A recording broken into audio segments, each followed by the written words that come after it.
వి gold trusted gold buyers మీరు తాకట్టు పెట్టిన బంగారాన్ని విడిపించి ఈ రోజు ఉన్న మార్కెట్ ధరకు కొనబడును.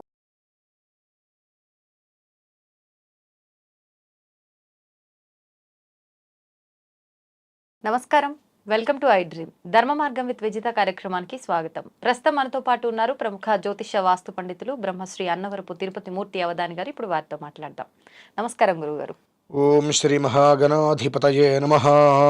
గురుగారు, నిత్య దీపారాధన విషయానికి వచ్చేసరికి చాలా మంది రకరకాల పొరపాట్లు చేస్తూ ఉంటారు అని అనిపిస్తూ ఉంటుంది. అంటే ఎవరికి తోచినట్టుగా వాళ్ళు చేసుకోవచ్చు అని చెప్పి కొంతమంది మాట్లాడుతూ ఉంటారు. కొంతమంది ఏమో లేదు అంటే ఒత్తులు వేసే విధానం దగ్గర నుంచి ప్రతి ఒక్కటి కూడా ఒక నియమం పాటించాలని చెప్పి కొంతమంది చెప్తూ ఉంటారు. అసలు నిజంగా జరిగే పొరపాట్లు ఏంటి? నిజంగా అవి పొరపాట్లు చేస్తే ఆ పూజ ఫలితం ఉండదా? వాటి గురించి తెలియజేయండి. సాజ్యం త్రివర్తి సంయుక్తం వహ్నినా యోజితం ప్రియం గృహాణ మంగళం దీపం త్రైలోక్య తిమిరాపహ భక్త్యా దీపం ప్రయచ్ఛామి దేవాయ పరమాత్మనే త్రాహి మాం నరకాత్ ఘోరాత్ దివ్య జ్యోతి నమోస్తుతే అని మనం దీపారాధన చేస్తాం. నిత్య దీపారాధనలో చేసేటువంటి నిత్య పొరపాట్లు అంటే అనునిత్యము ప్రతి మనిషి చేసేటువంటిది పొరపాట్లే. పొరపాటు అనడం కన్నా అలవాటు అంటాం చాలా. ఎందువల్లనంటే సూర్యోదయం కాకముందు మీ ఇంట్లో మన ఇంట్లో మనకు దీపం వెలిగించి ఉండాలి. దీపారాధన జరగాలి సూర్యోదయానికన్నా మునుపు, అంటే దాదాపు 6 గంటల లోపే, 5:30 వెలిగించాలి. అలాగే సూర్యాస్తమానానికన్నా ముందు మన ఇంట్లో దీపారాధన వెలిగించి ఉండాలి. అంటే ఖచ్చితంగా 2 సార్లు దీపారాధన అనేది చేయటం ఉండి తీరాల్సిందే. లేదా ఉదయం పెట్టిన సాయంత్రం వరకు ఉంది శ్రేయోదాయకం, ఇబ్బంది ఏం లేదు. లేదా సాయంత్రం మళ్ళీ సూర్యాస్తమన సమయానికి దీపారాధన వెలిగించి తీరాలి. ఎందువల్లనంటే పూర్వకాలం వరకు వెళ్తే ప్రతి దేవాలయము కూడా 4:30-5 గంటలకల్లా సుప్రభాతం మొదలు పెట్టేసేవారు తీసేసి. ఎందుకంటే ఊర్లో ఉన్న దేవాలయం అనేటువంటిది ఖచ్చితంగా 5 లోపు దేవాలయం తీసి దీపారాధన చేసేవారు.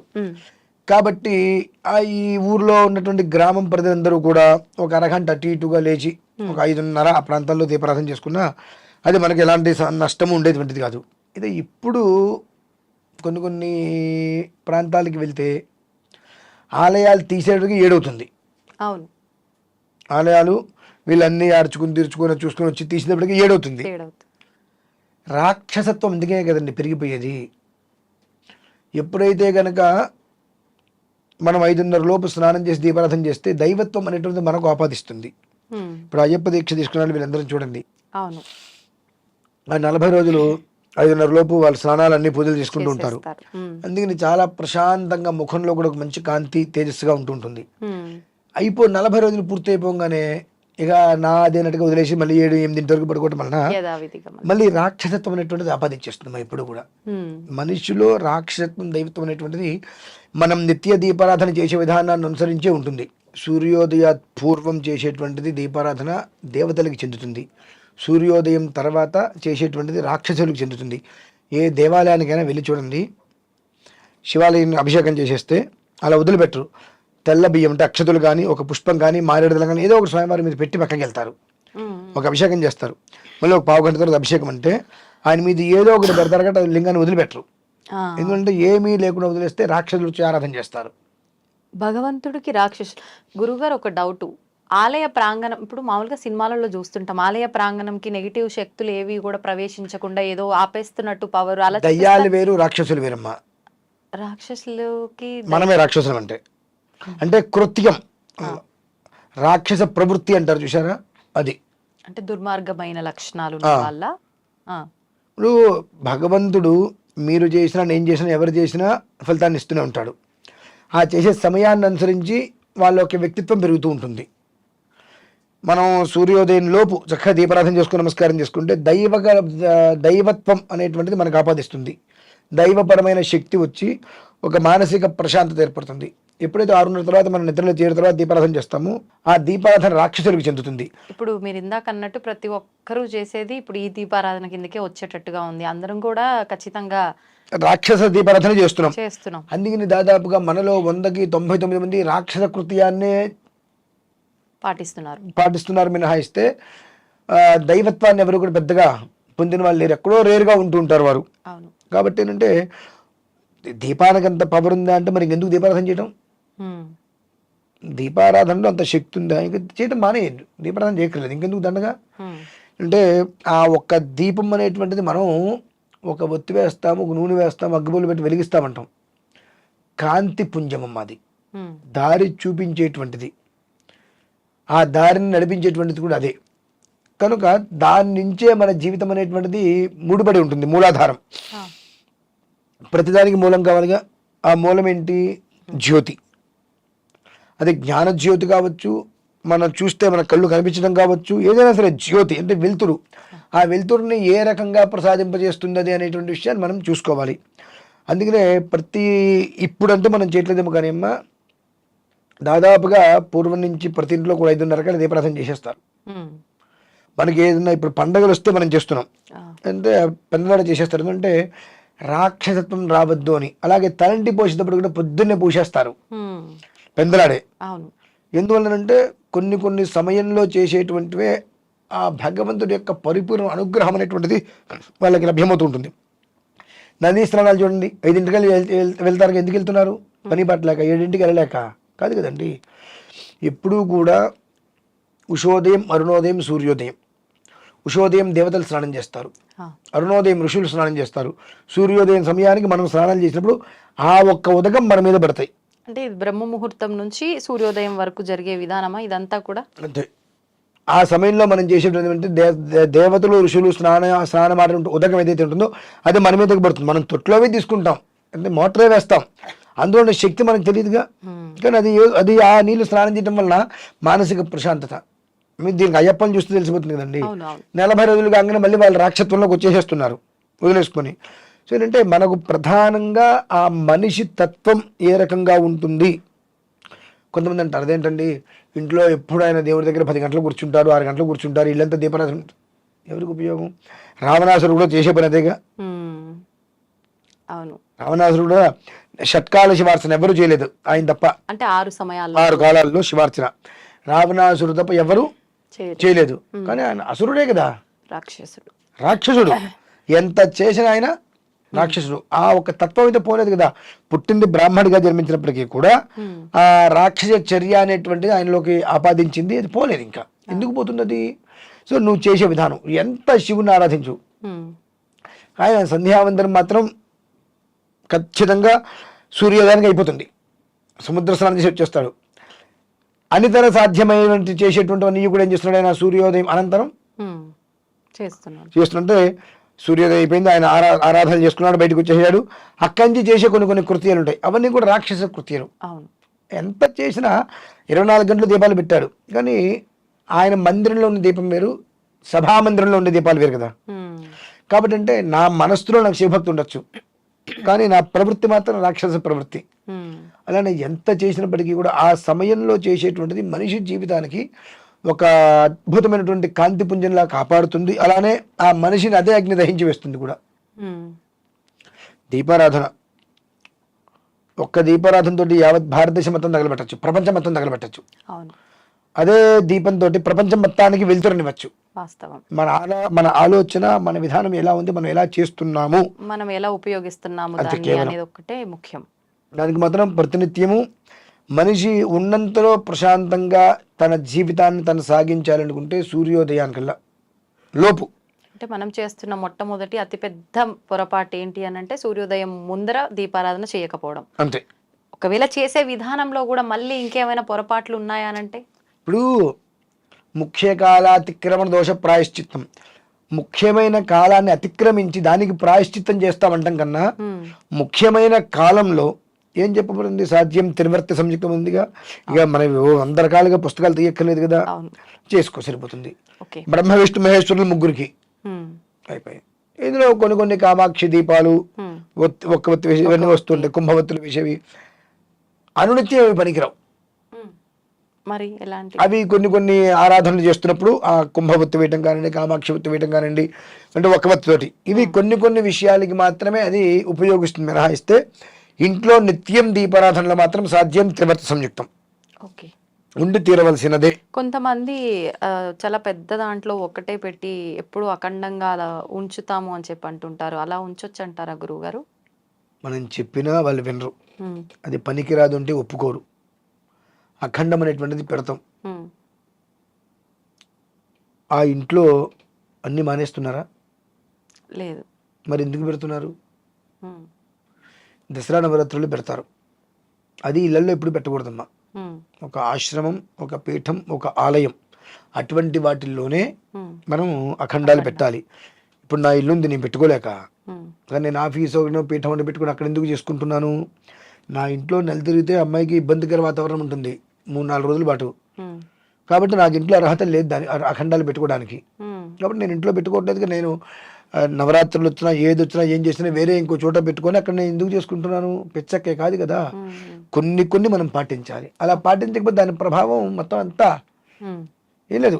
మీరు అఖండం పెట్టినప్పుడు ఎంత అయితే అక్కడ మసి పట్టిందో అంత మసి మీకు శుభ్రంగా సిద్ధంగా ఉంది మీకు పట్టడానికి. ఇంట్లో పెట్టుకుంటే మాత్రం పెట్టకూడదు మా ఇంట్లో, పనికిరాదు. ఎందువల్లంటే సాంసారిక జీవితం ఇంట్లో నడుస్తుంది, అన్ని రకాల విధానాలు ఇంట్లో నడుస్తున్నాయి.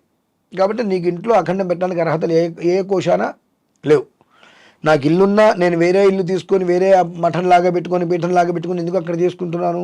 ఇది అర్హతలు లేదు కనుక. అర్హతలు లేని చోట నేనే చేస్తా అంటే నేను మీకేం చెప్తా? ఇంకా నేను చదువుకున్నాను, నా ఇంట్లో నేను చేసుకుంటాను, నాకు తప్పు లేదంటే మీకెందుకు తప్పు ఉంటుంది? నాకు తప్పైంది అది అందరికీ తప్పే వస్తుంది, నాకు లేని తప్పు మీకు ఎందుకు అవుతుంది? తప్పది. కానీ ఇళ్లలో పెట్టకూడదు అఖండం. మనం చాలా మందిని చూస్తుంటాం, అఖండం పెట్టేసామని అంటారు. దేనికి పెట్టారు? విషయం తెలియదు. మేము పెట్టాలి అంతే, పెట్టాం. అంటే ఇంట్లో ఎప్పుడు దీపం వెలుగుతూ ఉంటే శుభం అంటారు కాబట్టి అలా తప్పమ్మా, ఆ విధానాన్ని ఆచరిస్తున్నాము అనే వాళ్ళు ఉంటారు. ఇప్పుడు ఇంకొక మాట చెప్పి నేను ముగిస్తా. ఇప్పుడు మనం దీపారాధన చేస్తాం, నూనె అంతా అందులోనే ఉంటుంది, కొండెక్కేస్తుంది. సాయంత్రం మళ్ళీ రేపు అక్కడే దాన్నే వెలిగించేస్తాం. మళ్ళీ మనం ఆ నూనె బారబెట్టింది దేనికిలే అంటే మన కక్కుర్తి ఆ కాస్తలో వస్తుంది. వెలిగించకూడదు అలా, అది ఎంగిలి. నిన్నటిది కదండి అది. అది నూనె మొత్తం అయిపోయింది, తాగేసేసింది, కొండెక్కేసింది. ఆ ఒత్తి తీసి మళ్ళీ కడిగి కొత్తది వేయాల్సిందే. మీకు మాట చెప్పంటారా? కంచంలో అన్నం పెట్టుకున్నారు, ఇంత తిన ఆపేశారు, దాన్ని మళ్ళీ రాత్రి అన్నం తింటారా?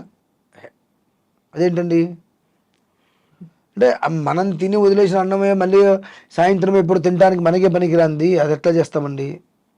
ఎంగిలైపోయింది కదండి, శేషం.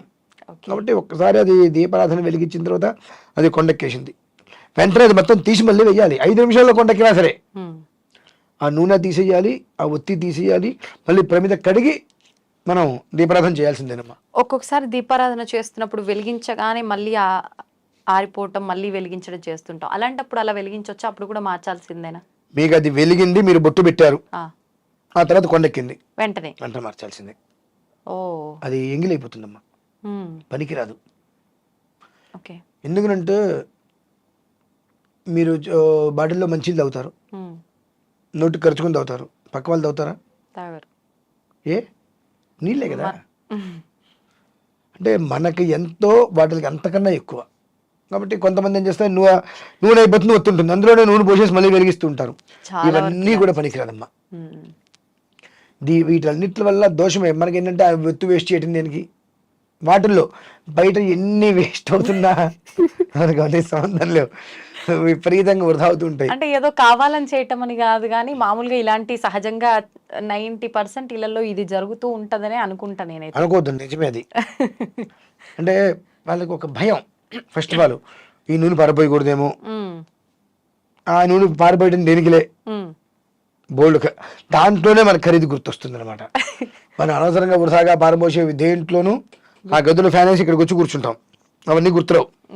అంత నూనె పారిపోయాలంటే మనకు అమ్మో రకరకాలు గుర్తొస్తాయి. ఆ ఒక్క దీపారాధన అనేటువంటి దాని మీద మనం చెప్పుకుంటే సుమారుగా 10,000 వీడియోలు చేయొచ్చండి. ఇప్పుడు గురువుగారు ఆ నూనె పారబోయాలని అన్నారు, ఎక్కడ పారబోయాలి? ఇంతకు ముందంటే పెరట్లలో అక్కడ ఇక్కడ చెట్ల దగ్గరనో ఎక్కడో అక్కడ పోసేవాళ్ళు. ఇప్పుడు అన్ని వాష్ బేషన్లు, సింకులు, అదంతా డ్రైనేజీలో కలవటం ఇలాంటివి జరుగుతుంటాయి. తప్పలేదంటారా? ప్రతి ఇంట్లో కూడా తులసి చెట్టు ఉంటుంది, తులసి చెట్టుతో పాటుగా మామూలుగా మట్టి కుండీలు ఉంటుంటాయి, ఆ కుండీలో పోసేసేయండి. ఎంత ఉంటుందమ్మా నూనె పోస్తే? ఇంత నూనె ఆ మట్టిలో పోస్తే ఏమవుతుంది? అది ఏం కాదు కదా.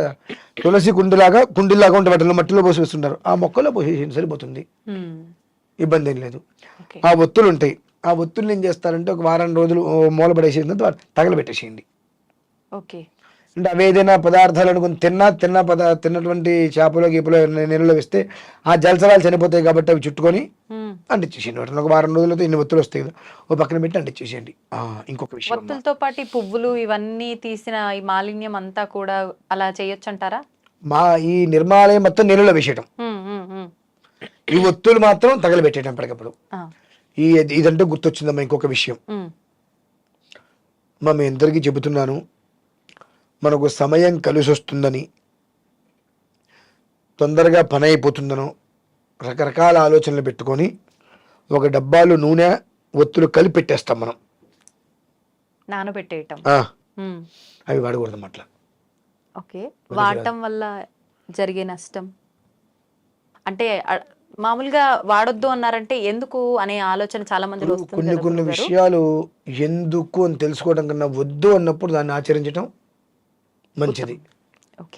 ఎందువల్లంటే అది అత్యంత హేయమైనటువంటి పని.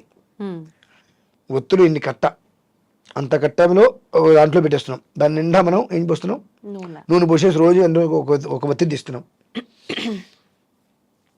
ఇంట్లో మన పెద్దలు నానమ్మ వాళ్ళు ఉంటారు, ఆవిడ ఏం చేస్తారు, మన అందరం పండగకి వెళ్తే అందరికి తలా ఒక ముద్ద కలిపి పెడతారు. అంతవరకు బాగానే ఉంది.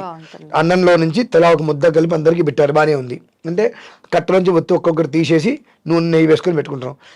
మొత్తం కలిపి అక్కడ పెడితే ఎవరికి వాళ్ళు వచ్చి పట్టుకుని వేస్తుంటే బాగోదు. అంటే దీన్ని నేను వైదిక విధానాన్ని అనుసరించి చెప్తే గుండాకి చచ్చిపోతారు కాబట్టి అట్లా చెప్పట్లా. మామూలుగా అయితే కనుక నేను ఎంత నార్మల్గా చెప్పండి ఈ విషయం గురించి, 10 తిట్లు చెప్తా. అర్థం కావాలి ముందు వాళ్ళకి, తిట్లు కాదు కావాల్సింది, వాళ్ళకి విషయం అర్థం కావాలి. విషయం అర్థం కావాలి అంటే సో ఎంగిల్ అనేటువంటిది 10 మంది కలిపి కూర్చుని తింటే ఎంగిల్ ఎవరు తింటారు కదా. ఒత్తులు అంటే 1000 ఒత్తులు అంటున్నాం, లేదంటే 300 ఒత్తులు అంటున్నాం. ఒక దాంట్లో పెట్టినప్పుడు నువ్వు మొత్తం ఒకేసారి అంటించేయి, ఓకే, అప్పుడు తప్పులేదు. ఒక్కొక్కటిగా తీసి 1,00,000 ఒత్తులలో చేస్తున్నావు, 1,00,000 ఒత్తులలో వెలిగిస్తున్నావు, అది ఓకే. కానీ ఒక దాంట్లో కంప్లీట్ గా నువ్వు నూనె రోజు అందులో తీసి పెడుతున్నావు కదా, దానివల్ల మనకు పుణ్యం తీసి పక్కన పెడితే మోయలేని భారం పడుతుందమ్మా. చాలా నేను చూస్తూ ఉంటా, గబిక్కిన వారిని ఇంటికి వెళ్ళినప్పుడు చూస్తే దీపారాధన చూడదు ఎక్కడ ఉందామంటే డబ్బా దీని అందులో ఉంటుంది, ఒత్తులు ఉంటాయి అనుకుంటా, మొత్తం అందులో నెయ్యి నూనె కలిపేసేసి ఉంటాయి. ఏంటంటే ఇలా తిట్టిపోయినంటే అందులో తీసి వేసేస్తామని అనుకుంటా. ఇల్లంతా ఒకసారి గలీజ్ వస్తాను, ఇంతటి దరిద్రాన్ని ఇంట్లో పెట్టి కూర్చుంటున్నారు, ఉన్నది సరిపోదు అన్నట్టుగా కొత్తగా ఇవన్నీ పెట్టుకుంటున్నారు. అడగకుండా చెప్పకూడదమ్మా, అమ్మా ఇట్లా మీరు పెట్టద్దని నేను చెప్పకూడదు అక్కడ. అంటే మీరు చూసిన తర్వాత వాళ్ళకి తెలియని విషయం చెప్పడంలో తప్పే ఉంది గురుగారు. ఇప్పుడు అడగకుండా చెప్పావనుకో, మీకు చెప్పిన పని ఏంటండి అని అనిపించుకోవాల్సిన కర్మ పడుతుంది నాకు మీకు. కానీ వాళ్ళు అడిగేలా నేనే చేస్తా, అడిగేలా చేసి అక్కడ ఆన్సర్ ఇచ్చి అట్లా పక్కకు వచ్చేనమ్మా. చూసిన తర్వాత అంతా చూసి కాసేపు మాట్లాడుతూ ఇవి ఇలా జరుగుతున్నాయి, ఇవన్నీ జరుగుతున్నాయి, ఇందాక నేను అంటే అక్కడ చూసా కదమ్మా, మీరు అట్లా దరిద్ర పనులు ఎందుకు చేస్తున్నారు మీరు, అప్పటికప్పుడు దాన్ని తీసి అవతల పని చేస్తాను. ఇప్పుడు నేను చెప్పే కాబట్టి మీరు పడేయటం కాదు, స్వతహాగా మీకంటే బుద్ధి ఉండాలి, అప్పుడు వాళ్ళకి అది అర్థమయ్యే రీతిలో చెప్తా. చెప్పకుండా అయితే బయటకు రానండి, కానీ అడగకుండా మాత్రం చెప్పను, అడిగినా చేసి మరీ చెప్పొస్తా. ఎందువల్లంటే కష్టం ఎవరికైనా ఒకటి కదమ్మా. ఎందువల్లనంటే కేవలం ఒకటి గమనించండి, ఇంట్లో ఎవరన్నా మనిషి చనిపోయినా ఆ దీపారాధన మాత్రం వెలుగుతూనే ఉంటుంది. ఇంట్లో దీపారాధన వెలుగుతూనే ఉంటుంది. మనం ఏదైనా ఊరిలో చూస్తే దేవుడి దగ్గర లైట్ వేసేయాలని అంటూ ఉంటారు. అంటే ఎప్పుడు 360 రోజులు 24/7 ఇంట్లో దీపం అనేటువంటిది ఉంటేనే ఇంటికి శుభము అనేటువంటి విషయాన్ని మనం దృష్టిలో ఉంచుకుంటే, ఉదయం 5:30కి చేస్తే అది సాయంత్రం 5:30 వరకు ఉంటుంది, సాయంత్రం 5:30కి మళ్ళీ చేస్తే మళ్ళీ ఉదయం 5:30 వరకు అది మనల్ని కాపాడుతుంటుంది. అదే దాని విధానం. ఇప్పుడు ఒక్కొక్కసారి ఈ రోజు ఉదయం వెలిగించిన దీపం మరుసటి రోజు ఉదయం వరకు కూడా నష్టమే లేదు, ఉండొచ్చు. అందులోనే మనం ఆయిల్ పోసి ఆ దీపాన్ని అలాగే కొనసాగించవచ్చు అంటారా? కొనసాగించడం ఇబ్బంది లేదు, దానికి వచ్చే దోషం ఏమీ లేదు. అయితే దాన్ని 2-3 రోజులు అట్టి పెట్టకూడదు అట్లా. మరి ఒకవేళ వెలుగుతున్నది మనం ఆర్పలేము కదా, వదిలేసేయడం అట్లా. నూనె అయిపోయి దీపం కొండెక్కే వరకు వదిలేయాలంటారా ఒక రోజు తర్వాత? మీరు ఇప్పుడు ఉదయం 6ంటికి దీపారాధన చేసేసారు, 5:30కి, 10ంటికో 11ంటికో అటు వెళ్ళారు, నూనె మొత్తం అయిపోవచ్చింది, చూశారు, అప్పుడు నూనె పోయింది మీరు అందులో, మళ్ళీ సాయంత్రం వరకు ఉంది, ఓకే. కొండెక్కుతుంటే మీరు చూశారు, చూసినప్పుడు పోయింది, చూడలేదు మనకు సంబంధం లేదు. అది ఓకే. మనం చూసినప్పుడు ధర్మం, ఉమ్. మర్నాటికి అది ఉంది నమస్కారం, ఇంకో దీపం మనం వెలిగించుకోవాల్సిందే, ఇంకో దీపారాధన. పక్కన దీనికి సంబంధం లేదు, ఇది ఉండకూడదు. ఇంకా దీంట్లో ఇంకా మళ్ళీ మనం ఆయిల్ పోసి అది 24 గంటల తర్వాత మళ్ళీ మనం దాంట్లో ఏమైనా చేసామంటే అది అఖండం కింద వస్తుంది, ఓ అది మహాపాపం మళ్ళీ. కాబట్టి దాని అట్లా వదిలేసి అది ఉన్నప్పటికీ మనం వేరే దీపారాధన మనం చేయాలి, చేసుకోవాల్సింది, తప్పదు. అప్పుడు సంఖ్య మారిపోతుంది కదా గురుగారు. దీపారాధన మళ్ళీ ఇది ఇట్లా ఉంటది. ఆల్రెడీ 2 దీపాలు వెలిగిస్తారు, ఒక్కటి వెలిగించకూడదని చెప్పి మళ్ళీ 2 వెలిగించడం.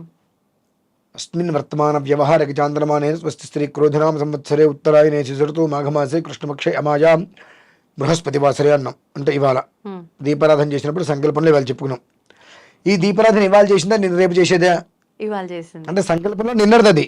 ఓకే ఓకే ఈ సూర్యోదయానికి దానికి సంబంధం లేదు. ఇంకా ఓకే. ఈ మన సూర్యోదయానికి ఈ తిథివార నక్షత్రాలకి ఈ దీపారాధన మనం మళ్ళీ అట్లా. ఓ అర్థమైంది గురుగారు. సంతోషం గురుగారు, నిజంగా చాలా మంచి విషయాలు తెలియజేశారు. నాకు తెలిసి దీపారాధన గురించి ఇప్పటివరకు చర్చించుకుంది కానీ లేదు, ఇది ఒక సెకండ్ లో విజయవంతం. అవును, 10,000 వీడియోలు చేయించండి. కానీ మనం ఎప్పుడు మాట్లాడుకునే దానికన్నా కూడా ఈసారి నిజంగా చాలా కొత్త విషయాలు చెప్పారు మీరు. నిజంగా ధన్యవాదాలు గురుగారు. పరమేశ్వర, కొత్త విషయాలు కాదమ్మా, ఉన్న విషయాలే. అంటే మామూలుగా సాధారణంగా మాట్లాడుకుంటూనే ఉంటాం ఏదో ఒకటి. అంటే ఒత్తులు ఎన్ని వేయాలి, ఏ నూనె వాడాలి, పువ్వులు ఉంచాలా తీయాలా, పువ్వులు ఉంటేనే చేయాలి, ఇలానే మనం ఎక్కువగా ఎవరైనా కూడా ఇలాంటివే మాట్లాడతారు. కానీ ఇప్పుడు మనం మాట్లాడినే మాత్రం ఎప్పుడు మాట్లాడకుండా ఉన్న విషయాలు మాట్లాడడం జరిగింది. ధన్యవాదాలు.